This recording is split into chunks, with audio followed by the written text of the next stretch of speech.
Está sintonizando FM Ciudadela 88.7 y desde el corazón cultural de la ciudad de Montevideo, bienvenidos a Radio Ateneo, cultura que se escucha. Mi nombre es Daniel Corsch y junto a Santiago Tricánico y Diego Alexandre Assi damos comienzo al programa de hoy viernes, siempre con el apoyo técnico de la inigualable Esther Ferreira, que ni me mira desde la pecera. La canción que estamos escuchando se llama Extraña, dedicada a María Eugenia Ferreira en la voz de la escritora Teresa Corondi. Hoy sí vamos a tener la Odisea de Santiago. Exacto. Luego tendremos la columna Hablarte, el segmento destinado al arte, en la voz del artista plástico Diego Alexandre. Y en Diálogos de Café nos va a visitar la escritora María García Marichal. Así que vamos primero a la agenda cultural. Repasamos siempre los cursos y talleres que se brindan en el Ateneo de Montevideo. Continúa el taller de reciclaje los días viernes a las 14:30. Mencionamos, como siempre, la agrupación Herbu, que sesiona en el Ateneo desde ya muchos años, los días jueves, siempre con charlas muy entretenidas sobre las visitas que hacen al interior del país. Están las clases de historia a cargo del profesor Santiago Tricánico, aquí a mi derecha. Están las clases de guión de cine y formación audiovisual del director Gabriel Díaz, los días viernes a las 18 horas, que está por estrenar su película Brujas, así que en breve lo tendremos por acá después del estreno. También tenemos los talleres que brinda el profesor, el artista David Castellucci, de dibujo y de pintura, también como los talleres de arte plástico del artista Ángel Caballero, ambos con propuestas totalmente diferentes. También están las clases sobre historia del arte a cargo del profesor Carlos Brunetto, que en breve nos va a visitar para conversar con Santiago y conmigo. Están las clases de fotografía o talleres de fotografía que dicta la profesora Giselle Espinosa. También el curso de gestión cultural. También está el taller de etiqueta y protocolo, que con Santiago Tricánico hemos dicho que tenemos que pasar por allí, a cargo de Norma Porro, que también tiene prometido visitarnos en el transcurso del año. No sé si continúan los talleres de Nelson Chagas. No, por ahora no. Por ahora no, ya se terminó el de Luis Valleverre. Sí. Bien, pero bueno, seguramente en algún momento va a retornar. Bien, y por aquí nos quedamos con lo que son las actividades culturales del Ateneo. Así que vamos directo a la Odisea de Santiago a ver qué historia tiene hoy para nosotros. Bueno, como siempre nos basamos este trozo de programa, segmento de programa, para hablar sobre el Ateneo de Montevideo. Creo que sería interesante saber quiénes fueron sus fundadores, la lista de fundadores que han construido, claro que sí, esa enorme mole dedicada a la cultura. Bueno, Alejandro Magariño Cervantes, Aurelio Rodríguez Larreta, Carlos María de Pena, Carlos María Ramírez, Daniel Muñoz, Ludimio Soterra, José Pedro Ramírez, Eduardo Acevedo Díaz, Gonzalo Ramírez, Joaquín Requena, José Pedro Varela, Juan Carlos Blanco Fernández, Julio Riayoves, Luis Menal Lafinur, Pablo de María, Pedro Bustamante, Pedro Girol, Plácido Yaure y Tristán Narvaja. Como ustedes verán, todos estos nombres están en el nomenclátor de la ciudad de Montevideo. Absolutamente todos. Y además tenemos que decir que quien contribuyó al desarrollo cultural de la ciudad y también del Ateneo fue Joaquín Torres García, que tuvo su taller en sus instalaciones y que han servido de cuño para muchos artistas, ¿no? de ese entonces, y bueno, que siguen en la escuela. De hecho, son 175 años casi ahora ya del pintor Torres García, y me enteré hoy que la Comisión de Patrimonio del Ministerio de Educación y Cultura va a poner una placa en la puerta del Ateneo para homenajear a quien fue este ilustre pintor uruguayo. Así que bueno, se supone que quizás ya para el Día del Patrimonio haya una placa dedicada a Joaquín Torres García. Y bueno, sabemos que el Ateneo también tiene estatutos, tiene una directiva, tiene alguien que obviamente lo dirige. En este caso, tanto Daniel como yo somos integrantes de esa directiva. Y bueno, cada sala también posee el nombre de alguien importante de la historia y la cultura de nuestro país. La sala más grande, que se encuentra en el piso de arriba, es la sala José Enrique Roldós. El edificio tiene 3 plantas y cuenta con una sala casi de... Yo no quiero mentir, pero la de arriba deben dar las 300 personas. Sí, por lo menos. Sí. Sentadas, sí. Caben más personas. Caben más, sí, claro, sí. De hecho, se han hecho avant premier de películas en ese lugar, se han hecho obras de teatro, y a veces la gente no lo conoce, pasa por el lugar, pero no lo conoce. Yo creo que es bueno, porque el Ateneo de Montevideo abre a las 14 horas, se puede ingresar perfectamente, se pueden conocer las instalaciones, se puede conocer la biblioteca.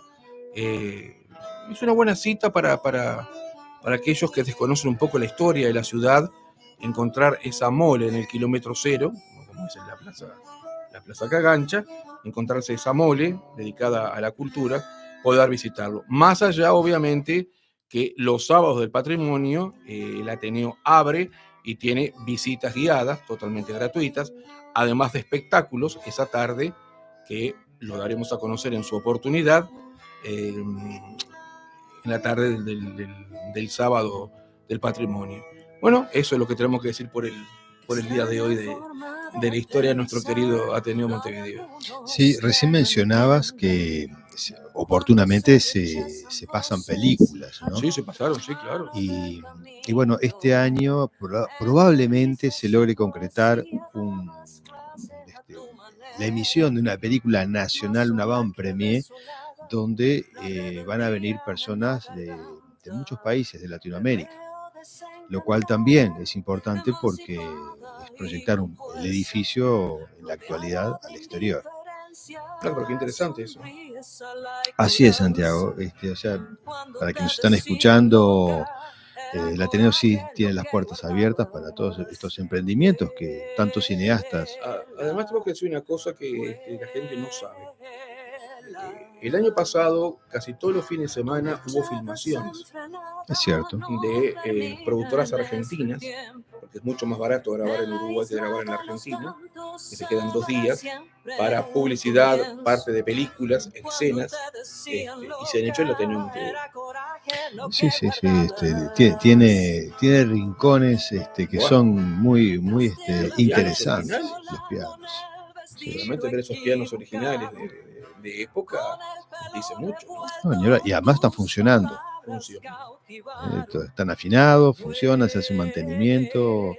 Yo creo que tienen su historia y quienes puedan utilizarlos es una enriquecedora experiencia, ¿no? Está el piano de Felisberto Hernández, además, ¿no? Así que no es poca cosa. No, ni hablar.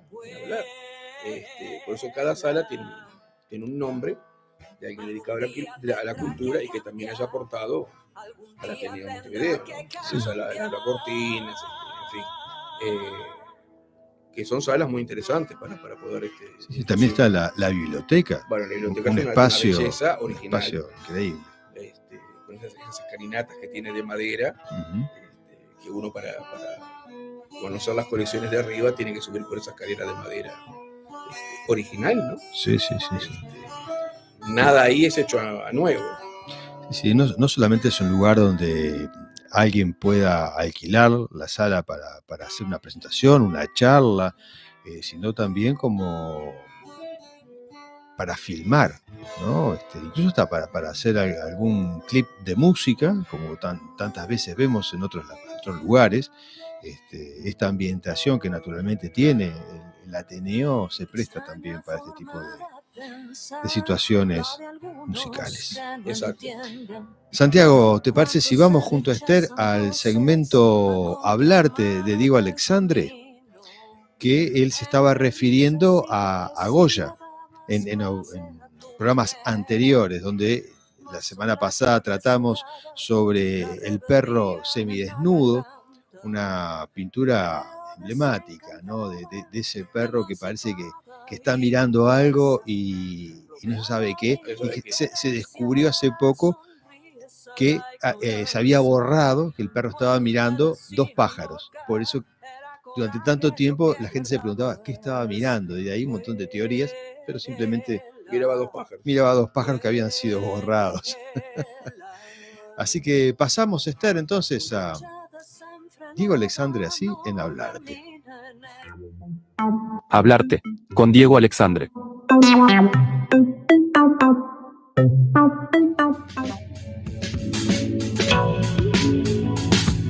Hola, hola, qué alegría de estar nuevamente un viernes más en esto que nos apasiona y que hemos decidido llamar Hablarte en Radio Ateneo, junto a Daniel y junto a Santiago. Y en los últimos dos programas, y además hemos recibido mensajes de lo interesante que les ha parecido que habláramos de Goya.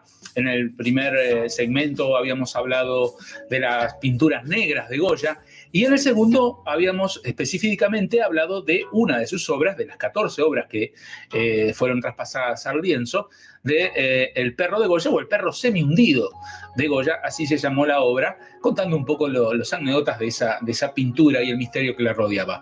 Pero la vida de Goya continuó con muchos misterios, inclusive después de haber fallecido.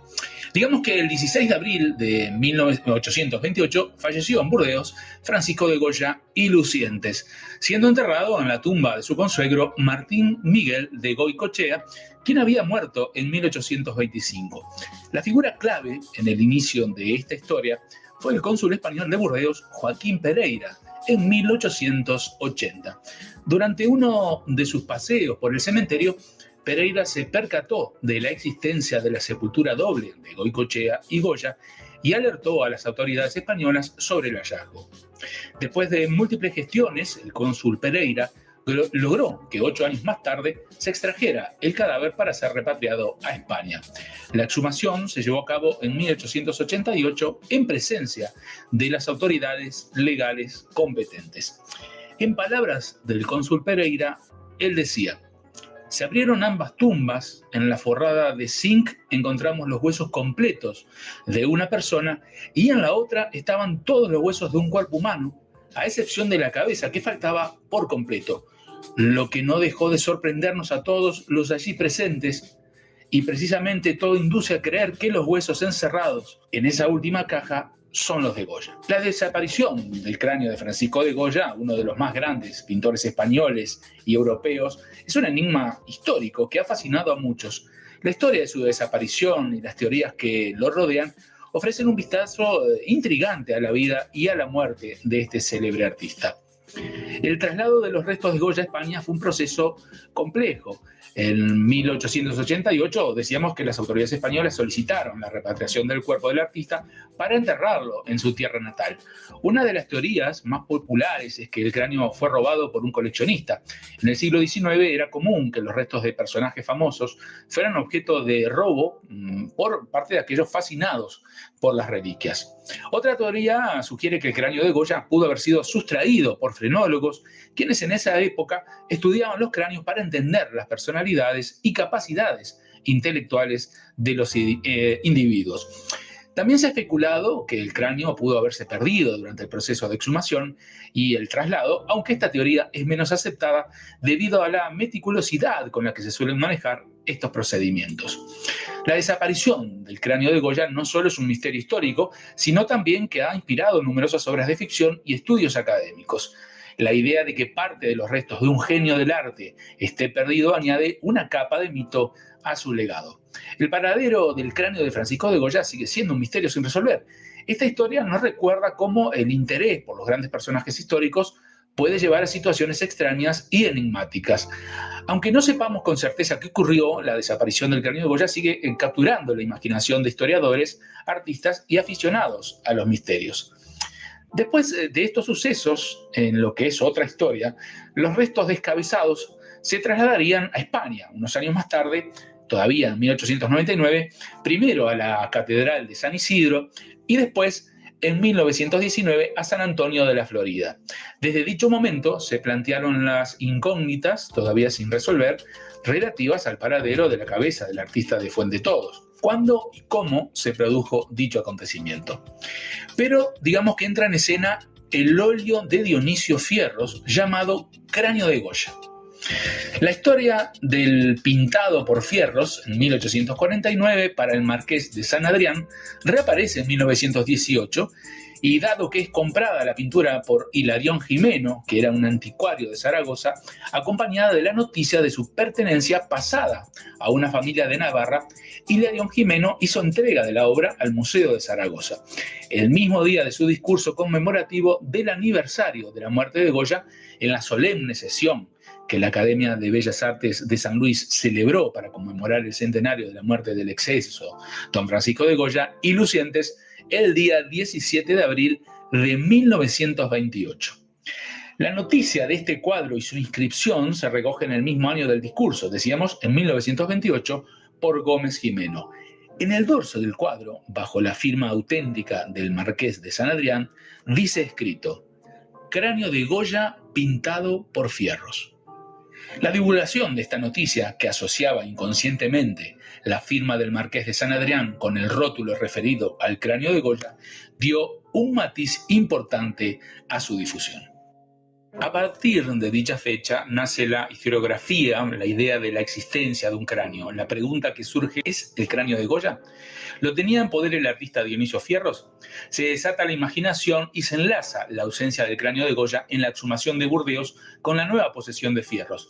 Se reúnen noticias de la familia del pintor, la viuda, un sobrino, un nieto, todas ellas relativas a la existencia en el estudio de Fierros de un cráneo que tuvo una azarosa vida en manos de un hijo del propio Fierros, estudiante de medicina, que trasladó a Salamanca urdiéndose en torno a la calavera determinadas noticias más o menos disparatadas, según las cuales fue sometido a diversos experimentos que terminaron descomponiendo en partes el cráneo original, vicisitudes recogidas y noveladas por diversos escritores, entre ellos Vicente Muñoz Puelles.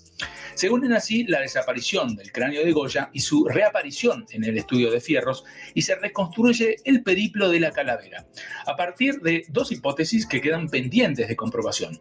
¿Se profanó la tumba y fue robado el cráneo de Goya por supuestos y exaltados ladrones, frenólogos, coleccionistas o románticos? ¿Fue por el contrario el propio Goya el que hizo donativo en vida de su cabeza a través de su amigo el doctor Jules Larangue, con destino a un estudio frenológico que pudo llevarse a cabo inicialmente en el asilo de San Juan de Burdeos y después en la Facultad de Medicina de París? Y en todo caso, ¿cómo y por qué llegó el cráneo de Goya precisamente a manos del pintor Fierros?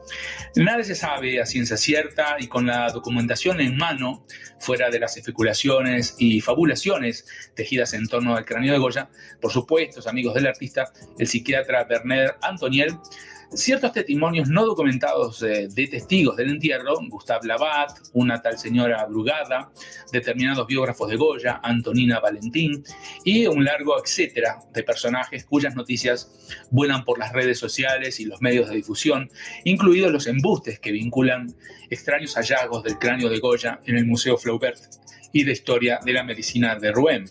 La conclusión es que todo está pendiente de una comprobación rigurosa y clara que deja por el momento la puerta abierta a la imaginación y a la literatura creativa. El cráneo perdido de Goya y la pintura de Dionisio Fierros están intrínsecamente vinculadas a la rica y compleja narrativa que rodean al célebre pintor. Mientras que la desaparición del cráneo sigue siendo un enigma que alimenta la curiosidad y el interés académico, la obra de Fierros asegura que la memoria de estos eventos perdura en el tiempo. Estos elementos subrayan la continua relevancia de Goya y el impacto duradero de su vida y obra en la cultura y el arte. Y así hemos llegado al final de esta fantástica historia que hemos dividido en 3 capítulos porque en realidad no tenían en principio un contexto, pero se lo fuimos dando porque además recibíamos mensajes de parte de Daniel, que la gente le escribía diciendo que les encantaba el tema de la historia de Goya, y bueno, fuimos haciendo como una vertiente diferente, no tan rigurosa en cuanto a su biografía, sino a hechos de su vida que han sido fantásticos, no solo en la pintura, sino que inclusive después de muerto, la desaparición de este cráneo sigue siendo hasta ahora una incógnita y un misterio. Nos encontramos la semana que viene con un segmento más de Hablarte aquí en Radio Ateneo. Hablarte, con Diego Alexandre.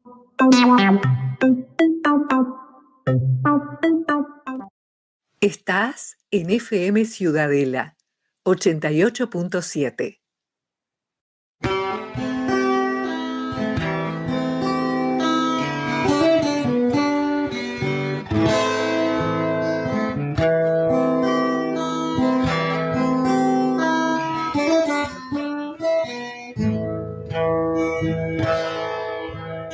Extraña forma de pensar, la de algunos que no entienden cuando se rechazan voces a contramano del camino. Entre risas y poesía dabas clases a tu manera, más sola que desolada, la rebeldía en la garganta. Te veo desencantada, emancipada y con fuerza, rodeada de indiferencia, sonríes a la ignorancia. Cuando te decían loca, era coraje lo que guardabas. Vuela, vuela. Tu lucha desenfrenada no termina en este tiempo. En la isla de los cantos habrá siempre un comienzo. Cuando te decían loca, era coraje lo que guardabas. Entraste a la fiesta sola con el vestido equivocado, con el pelo revuelto, tus palabras cautivaron. Vuela, vuela. Continuamos en FM Ciudadela 88.7. Estás escuchando Radio Ateneo. Ya en el último bloque del programa recibimos a la profesora y a la escritora María García Marichal. Bienvenida, María García. Muchísimas gracias, Daniel. Muchas gracias a ambos. Y para mí es un placer y un gusto y volver a verte. Eso además es un gustazo para mí. Sabes que sí, hacía meses que no nos veíamos. Muchos meses que no nos veíamos. Así que vamos a presentarla a María de los Ángeles.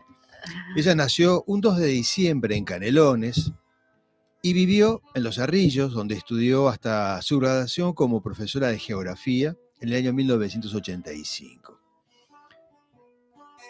Como escritora empezó mucho más tarde. Sí. ¿No? Sí. Acá menciona el 2011, ¿puede ser? Exacto, allí comencé a editar. Ahí hay varios, literatura breve, narrativa breve, ¿no? Obras de distintas, publicadas en distintas revistas, dice, tanto en Uruguay como en la Argentina. Varios libros, siempre cuentos. Siempre cuentos. Y hoy nos presenta Alter Ego, una novela. Mi primera novela. La primera novela. Una novela interesante que nos sugiere mucho desde la contratapa, ¿no? Porque dice, ¿qué sucede cuando duermo? ¿Qué pasará cuando muera? Y si trascendemos en una eterna espiral que nos lleva de vida en vida, si el olvido no forma parte de esa peregrinación, si recordamos, si sorpresivamente nos encontramos en otro ser, en otro espacio, hasta en otro tiempo, ¿qué pasará con nosotros, ¿no? Y siguen las interrogantes sobre Alter Ego. ¿Qué representa esta novela para vos? Qué linda pregunta. Alter Ego es una forma de transcribir, de manifestar las grandes dudas que creo que tenemos los seres humanos desde siempre con respecto a la trascendencia, si existe la trascendencia, cosa en la que yo creo. Lo hemos conversado otras veces, Daniel, y lo he conversado con todas las veces que he presentado la novela, y planteo que en ningún caso tiene ribetes religiosos, no tiene ningún tipo de plataforma de una fe religiosa, sino que es simplemente una manifestación ficticia de algo a lo que yo le tengo miedo, que puede provocarme temor. El hecho de decir, ¿qué sucede si yo trasciendo? Y resulta que o me duermo y despierto de pronto en otro, que es la esencia que tiene alter ego, justamente tiene que ver con el sueño, aunque el sueño tiene la ambivalencia de que puede ser la muerte. ¿Qué pasa si trasciendo?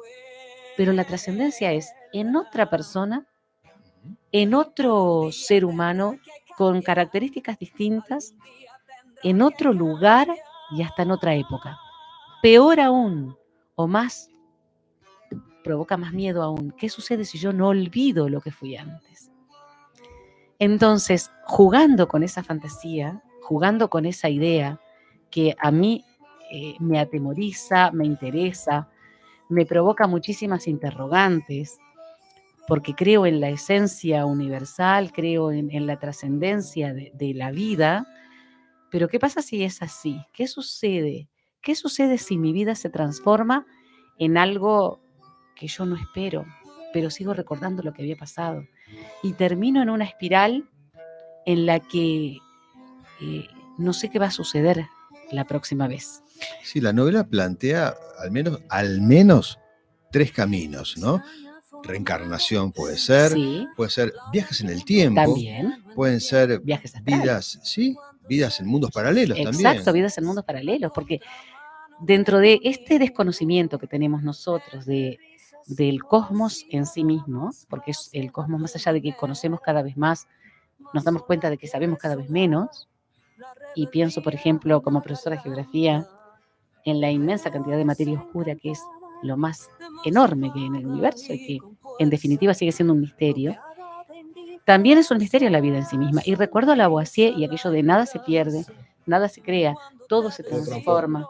Entonces, y es una máxima de Lavoisier. Imagínate que estamos hablando del siglo XVIII y seguimos pensando que la vida se transforma.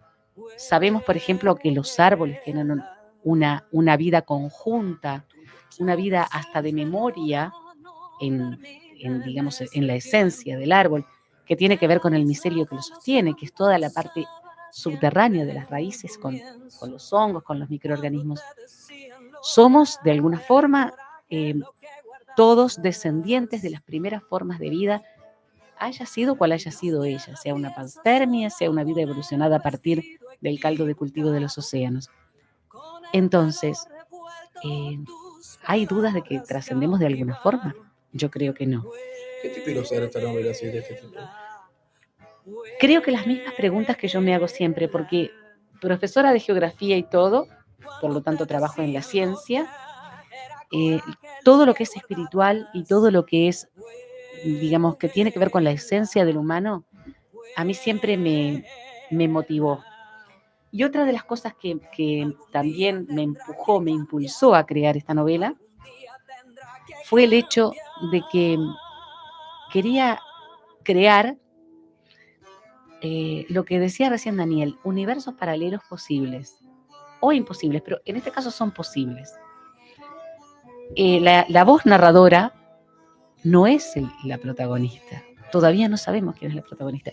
Quiero aclarar que esto es un díptico que viene en camino, Absentiae, que será el próximo, que tal vez el año próximo pueda editarlo, y que de alguna manera concluye muchas de estas historias. Pero la voz narradora te presenta la historia y vos crees en el primer capítulo, en la primera parte, que la voz narradora es quien protagoniza esta historia, y no es así.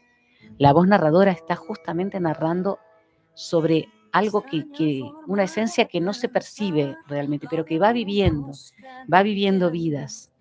Tiene un inicio aparentemente, tiene un inicio que lo plantea, pero va viviendo diferentes vidas, y no vidas completas, sino momentos. Por eso se duerme, y de pronto tiene miedo de dormir porque de pronto aparece en un lugar diferente, en una persona distinta, en un género distinto y hasta en un tiempo diferente.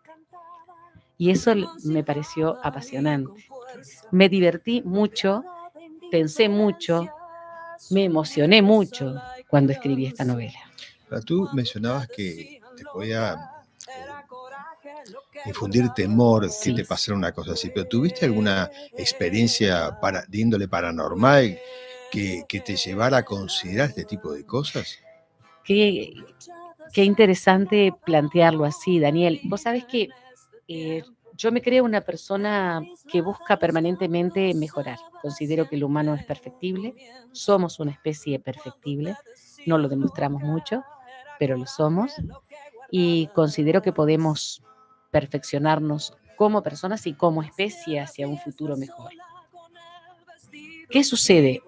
Esa misma forma que tengo que yo te explicaba a vos, que es el de estar pensando, el siempre estar pensando y siempre estar indagando en la parte intelectual, en la parte histórica, en la parte espiritual del humano, aunque consideres que el espíritu y el intelecto son la misma cosa, que hay gente que considera que es así y está bien,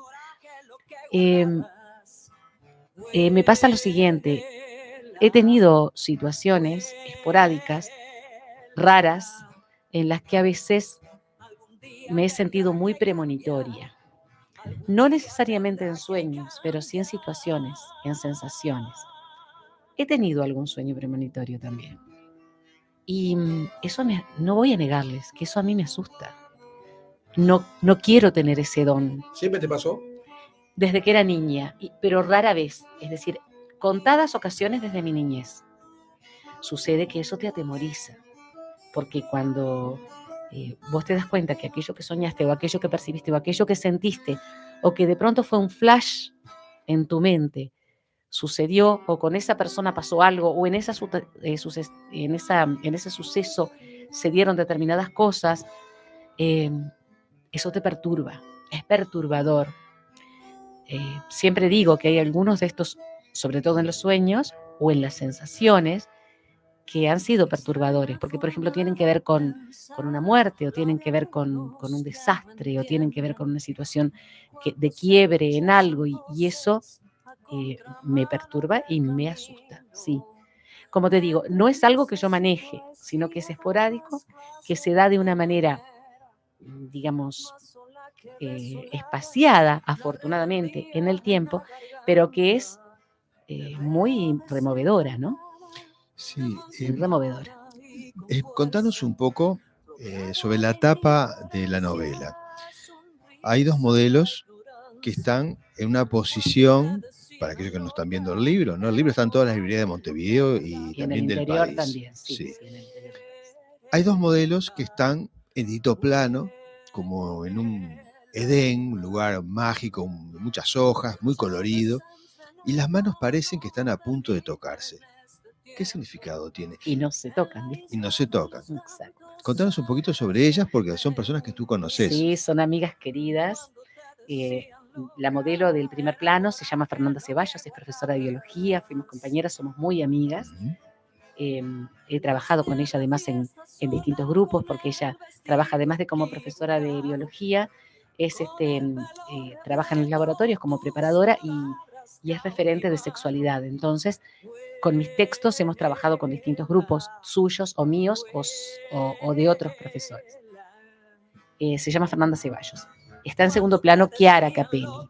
Chiara Capelli y su hermana Luisa son de origen somalí, italiano-somalí. Ellas son como mis hijas, ahora están viviendo en el exterior. De alguna forma Luisa y Chiara son con mi hija mayor Micaela, son como hermanas. Y bueno, son parte muy importante de mi vida. Por eso también las elegí dentro de mis afectos. En el caso de Fernanda, está representando a Gertrude.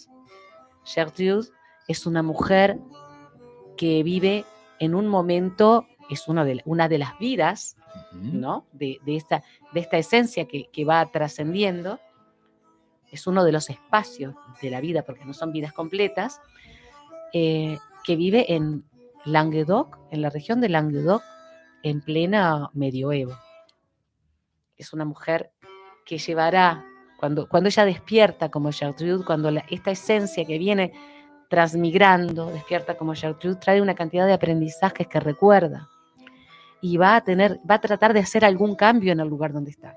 Cada uno de esas vidas o de esos espacios vitales van a intentar modificar en algo para bien el espacio en el que viven.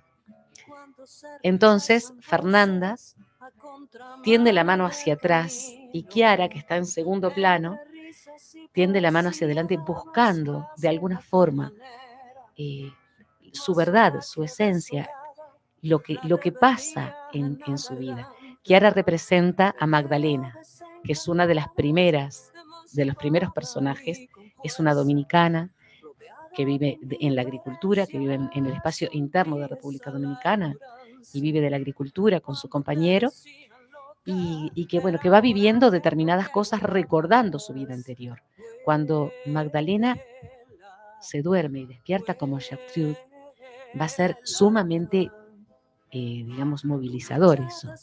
Va a ser trágico en primer lugar verse en esa situación, pero además en una época tan diferente. Entonces creo que lo que traté de hacer en este jardín, que es el jardín de mi amiga Beatriz Apolonia, que es un jardín maravilloso, tienen las piedras como un mundo paradisíaco entre los muros que lo rodean, fue intentar demostrar lo que está buscando esa esencia. Está buscando la continuidad, pero está buscando también salir.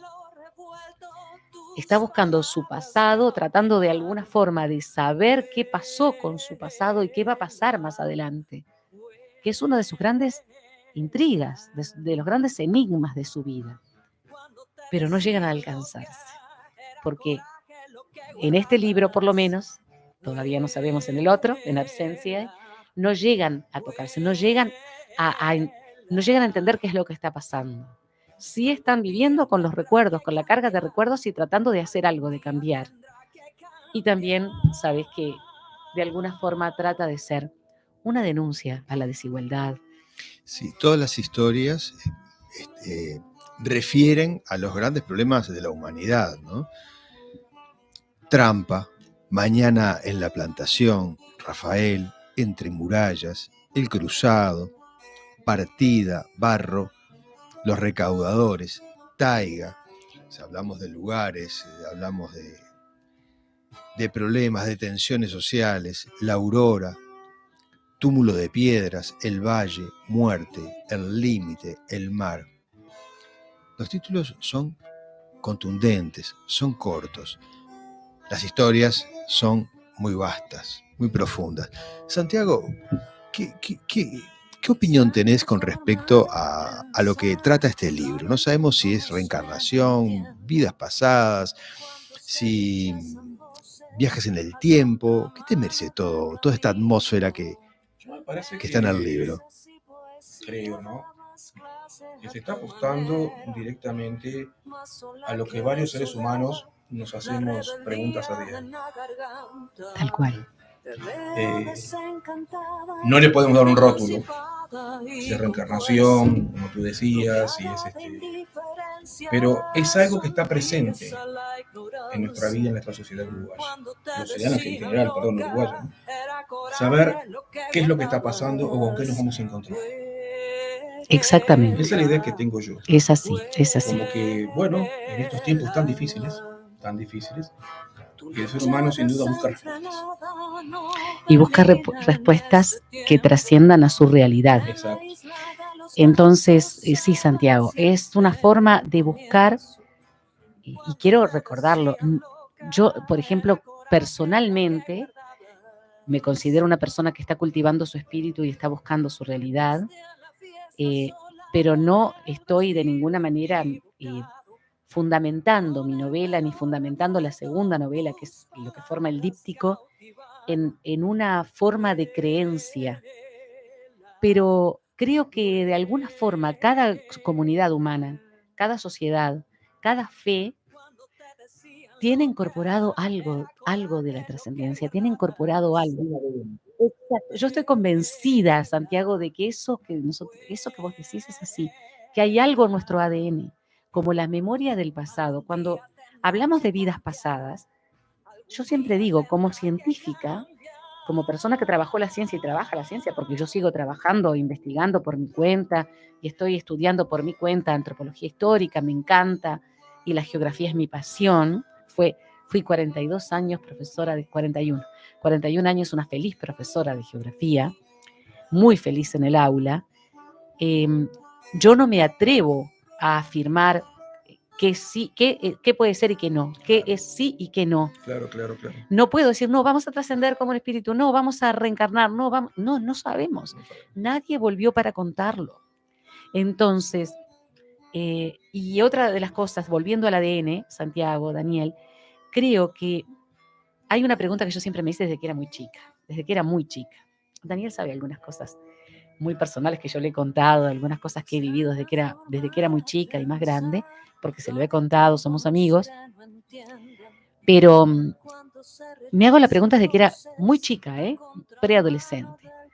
Nosotros creemos que hay un más allá, que hay una vida después de que nos vamos de este plano, desde que morimos, de que desaparecemos como materia, porque tenemos la necesidad de creer o porque tenemos, desde que somos una especie con una inteligencia en proceso, que eso, digamos, como que eso está incorporado a nosotros en nuestros genes.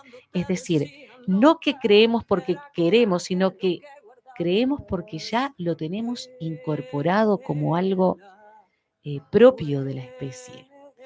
Por ejemplo, no puedo dejar de pensar en que lo primero que el humano leyó para entender lo que lo rodeaba en la tierra fue el cielo.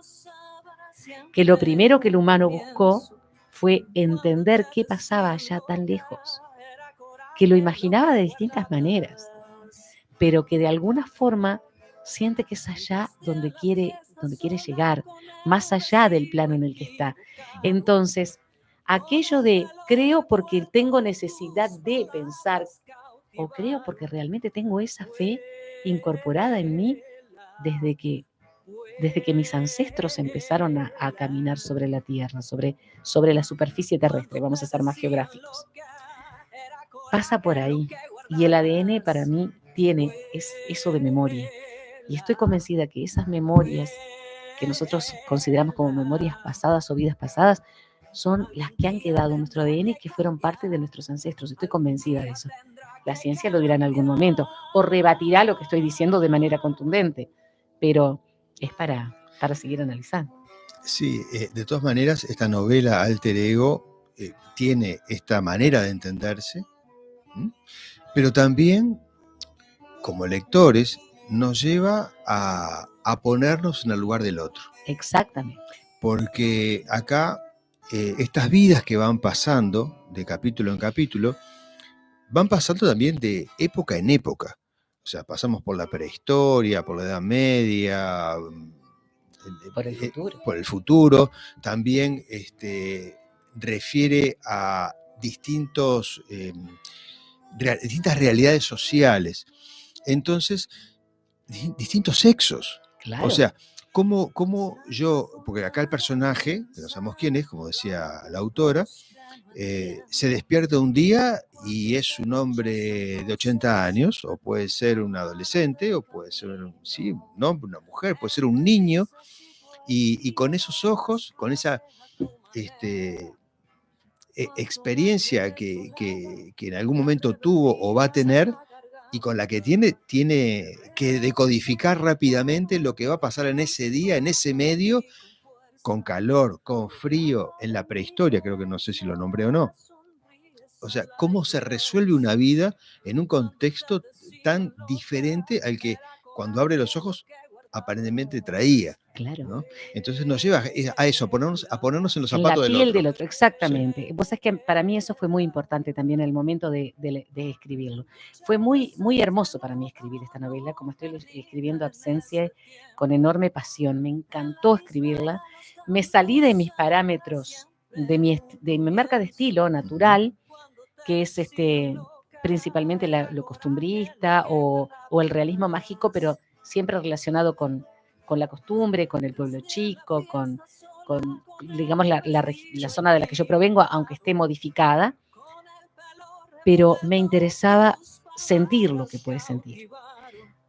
Una mujer que de pronto está trabajando en un clima tropical en la tierra y que vive en una sociedad en la cual la mujer muchas veces es menospreciada y tiene que hacerse valer.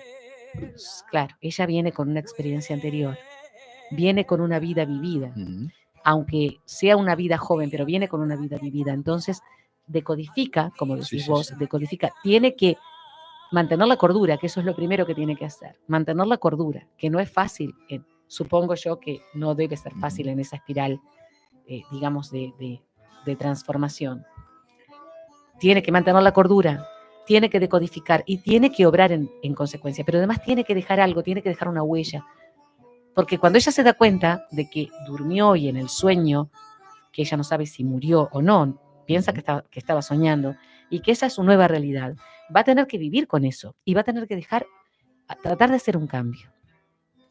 Y cuando la pobreza es enorme o cuando la opresión por parte de otros es grande, o cuando existe un autoritarismo que no permite que los demás decidan por ellos solos, esta vida nueva va a tener que actuar, va a tener que obrar. Y va a tener que obrar sea cual fuere la consecuencia. Entonces va a correr peligros, pero va a tratar de dejar su huella. Y quise de alguna forma también redimir, hacer una redención. Yo considero que los humanos podemos redimirnos, podemos hacer cosas buenas para dejar. Entonces, lo que va a hacer ella o él en el momento que sea, va a tratar de cambiar. Y bueno, y el final, que es un final muy abierto, tiene que ver también con eso, con las flaquezas en las que podemos caer, porque no somos perfectos. Por más que vayamos aprendiendo, podemos tener situaciones límites en las que lleguemos a terribles momentos de decisiones muy difíciles. Entonces, es una novela, porque es una novela, no es un manifiesto, ni es nada, es una novela. Yo creo que es muy entretenida, que es fácil de leer, que es además muy dinámica y que trata de mostrar con mucha responsabilidad. Y eso es otra de las cosas que quise plantear. Para escribir esto, y vos lo dijiste una vez en algún momento conversando conmigo, yo investigué mucho, leí mucho, investigué lo más que pude las formas de vida, las distintas formas, hasta las formas de pensar, en la época actual y en el tiempo posterior, y hasta me proyecté hacia un futuro de acuerdo con, digamos, con lo que ahora conocemos. Entonces, me da la impresión de que eso también tuvo que ver con cómo me gustó hacerlo. Porque para escribir yo tuve que leer mucho antes. Y no me bastó lo que había aprendido como profesora de geografía, que además siendo docente o siendo el profesional que seas, tenés que estudiar toda la vida, hasta el final. Y yo terminé mi carrera como docente y sigo estudiando, ¿no? Pero fue muy responsable la investigación. María, una pregunta. ¿Incursionaste en el campo de la biodecodificación? No, tú sabes que no. He escuchado a personas que lo han hecho y bueno, he conversado con profesionales que lo han hecho. Recuerdo una profesional muy joven, una muchacha muy joven, con la que trabajé en un momento determinado, y me dijo lo siguiente: mira, que entró en la decodificación porque ella hubo un momento determinado en el que viajó a un lugar que ella desconocía, era la primera vez que iba a ese lugar, de viaje, de paseo, y cuando el avión estaba aterrizando, ella dijo: ay, bueno, por fin llegué a casa. Sintió que había llegado a su casa. Dice que fue una sensación tan extraña que se sintió muy insegura en su primer momento. Llegó a recorrer lugares que ella desconocía como si ya los hubiera visitado.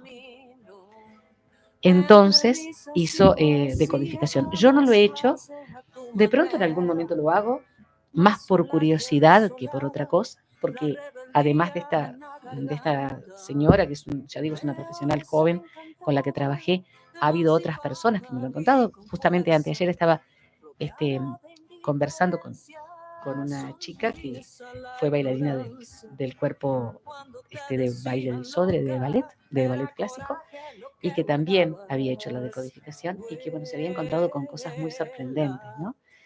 Pero creo que también esas cosas que llegaron a mí fueron fuentes de información para que yo, digamos, me inventara todos estos mundos a partir de los que conocieron otros. María de los Ángeles, ¿cuál fue de todas las historias que escribiste la que más dificultad te dio? La que más dificultad me dio fue la historia de Gertrude en Languedoc, porque yo puedo imaginar un futuro, ¿no? Como hago con Bian, que es otra de los personajes, que es también una chica. Puedo imaginar un futuro de acuerdo con los conocimientos que tengo del presente y con las proyecciones que puedo hacer investigando. Pero ir al pasado, a la Edad Media, al Medioevo, en una tierra tan particular como fue Languedoc, en la cual, digamos, hasta la parte idiomática, la forma de reparto de las tierras que hacían los señores feudales, la imposición por parte de los señores feudales y de la iglesia al pueblo, tenía que imaginar, tenía que tener en cuenta además la expectativa de vida, que la expectativa de vida, y como profesora de geografía lo he trabajado siempre, ha cambiado muchísimo. En aquellos tiempos una expectativa de vida muy baja. Entrar en lo que puede ser la mortalidad infantil, que después también aparece en otra de las historias. Que mueran los niños. Es una de las cosas que a mí más digamos, me constriñe, me hace pedazos. Pero había que plantearlo. Es decir, hay que tener en cuenta que era lo más normal del mundo, que los niños murieran pequeños, que gran parte de la población muriera antes de los 5 años. Entonces, sin entrar en especificaciones ni entrar en juicios valorativos, porque el libro no los tiene, no hay juicios de valoración, salvo los que hacen los personajes, ni entrar tampoco en disquisiciones filosóficas, ni entrar en situaciones geopolíticas específicas. Yo tenía que trabajar de la manera más fiel posible lo que podía ser, por ejemplo, una mujer que tenía determinado poder porque era una artesana, porque era una tejedora, porque estaba dentro de lo que eran los privilegiados en ese momento histórico. Y ahí tuve que leer bastante. Me encanta, me gusta muchísimo investigar y leer historia me fascina, porque la historia y la geografía están tan ensambladas que el conocimiento es uno solo, pero digo, la historia y la geografía están muy ensambladas. Entonces fue la que más me costó. Decime, ¿y tus alumnos o exalumnos, cuando te ven como escritora y con todos estos temas, qué te han comentado? Bueno, vos sabés que yo tengo con mis exalumnos una relación muy intensa, de mucho afecto, gracias a Dios, gracias al cosmos, gracias a la vida. Una relación de afecto muy intenso. Lo sabrá. Los hay todavía que me dicen, porque vos me mandaste examen cuando yo estaba en segundo, porque vos me mandaste examen cuando yo estaba en tercero. Ellos les encanta esa faceta, les encanta esa faceta. Incluso muchas veces nos juntamos en algún lado, en alguno de los liceos a donde ellos acudieron, o nos juntamos incluso en mi casa a veces con algunos de mis exalumnos. Hay un grupo que se pusieron los de siempre, porque vienen siempre, cada tanto vienen, pero son los de siempre, a almorzar en casa, y ahí nosotros indagamos en mi literatura, ¿no? O incluso otros escritores. Yo además trabajo en radio, y entonces tengo mucha actividad por ese lado, mucha interacción. Pero ellos me ven como si yo fuera una estrella de rock. Nada tan lejos de la realidad, pero ellos me ven como alguien que, la profe es escritora. Y yo quiero aclarar que muchos de ellos a mí me han sorprendido escribiendo cosas que a mí me maravillan. Entonces, una de las cosas que pasa es que afortunadamente unos cuantos de ellos han elegido una carrera, y ser escritores como una carrera también. Uh-huh. Y otra de las cosas que tengo muchos, ayer, por ejemplo, hoy de mañana me llegó un mensaje de un exalumno mío que ya hizo unos años de universidad, que dijo, quiero ser profesor de geografía como vos. Entonces, cuando a mí me llegan ese tipo de cosas, quiero ser profesora o profesor de geografía, quiero escribir, ya es para mí como algo que me nutre muchísimo. Claro, a mí me emociona mucho, te podrás imaginar que para mí es una emoción enorme. Cuando yo hago una convocatoria en un liceo o en una chacra, como hicimos cuando presenté Alter Ego, o en un salón o en un club o lo que fuere, y aparecen mis alumnos, mis exalumnos, para escucharme leer o para ver mis libros, o los compran, o van a una biblioteca a leerlos, porque yo he dejado muchos en los liceos, en las escuelas, lógicamente, para mí es grandioso. Y siempre recibo esa energía linda. Qué bueno. Porque además, claro, yo me enfoqué, nos enfocamos con Santiago en el libro, porque queríamos justamente saber todo esto de parte de ti. Y poco dijimos de lo mucho que haces en la cultura, ¿no? Porque formás parte de lo que es la movida en Maldonado, de las dos orillas, Encuentro de las dos orillas. También estás en la prosecretaría de la Asociación Uruguaya de Escritores. Exactamente. Estás en 1 o 2 programas de radio. Sí, estuvimos juntos en un programa de radio. Sí, estuvimos juntos en un programa de radio. Un par de años, y nos queda un minuto. Y nos vamos con esto nada más. Y también tiene María García Marichal un gran trabajo realizado en el Centro Cultural Carlitos. Exacto. Donde eso es para otro programa. Es que es para otro programa, porque además vamos a tener unos invitados, y después los vamos a invitar a ustedes, por supuesto, de lujo. El Centro Cultural Carlitos, que tiene un equipo de gestión que está encabezado por Josefina Trías, la actriz Josefina Trías, y invitados. Y nos vamos. Porque ya viene el otro programa, así que gracias por estar allí. Gracias a María. ustedes por la invitación. Un gran abrazo a toda la gente. Chau, chau.